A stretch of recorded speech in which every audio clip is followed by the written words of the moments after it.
On Capitol Hill, the race for Speaker of the House is being delayed even further. Congressman Steve Scalise dropping out just a day after House Republicans nominated him in an internal vote. He did not appear to have enough support to be elected.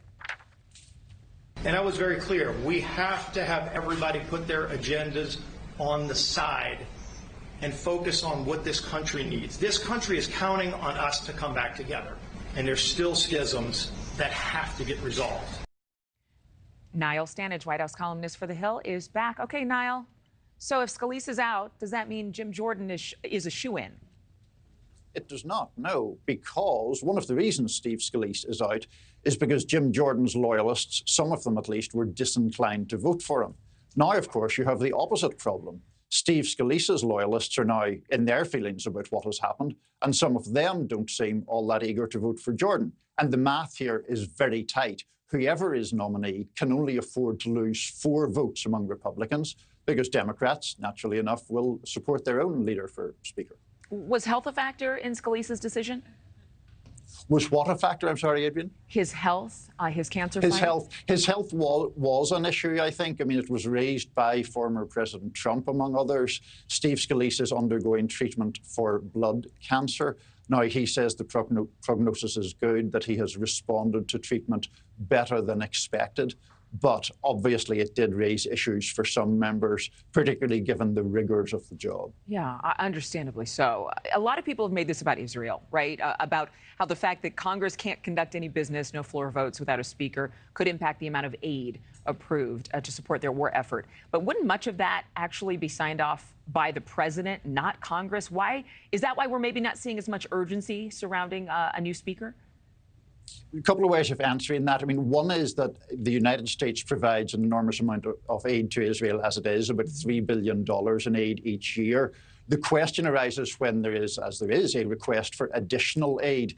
Yes, the president can drive that, but it is the House of Representatives in particular that holds the purse strings for government spending generally. So it is a salient issue, particularly in the middle of the crisis that we're seeing unfold right now. Also, you have a new article today speaking about the crisis. President Trump facing some criticism of Israeli Prime Minister Benjamin Netanyahu. And then he had also some comments about Hezbollah that some people didn't like very much. We have a bit of sound.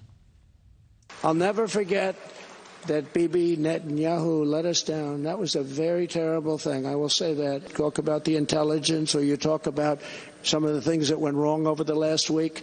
They've got to straighten it out because they're fighting potentially a very big force. Everything they say is being digested by these people because they're vicious and they're smart.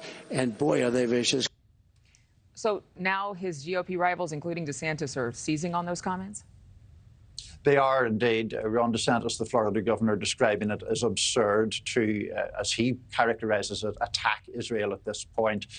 Former Vice President Mike Pence also taking issue with the comments about Hezbollah. Now, I was speaking to some people who are supportive of the former president yesterday. They're arguing that those attacks by his rivals actually create their own danger of backlash if they're seen as trying to capitalize on a moment of moderate political importance in the middle of this vast crisis where so many lives have been lost, and sadly it looks like more lives are still going to be lost. Yeah, there's a different focus right now for sure. Niall Stanage, thanks for your time as always. Have a great weekend. Thank you for watching. Go to newsnationnow.com to find NewsNation on your television provider. And don't forget to click the red subscribe button below to get more of NewsNation's fact-driven, unbiased coverage.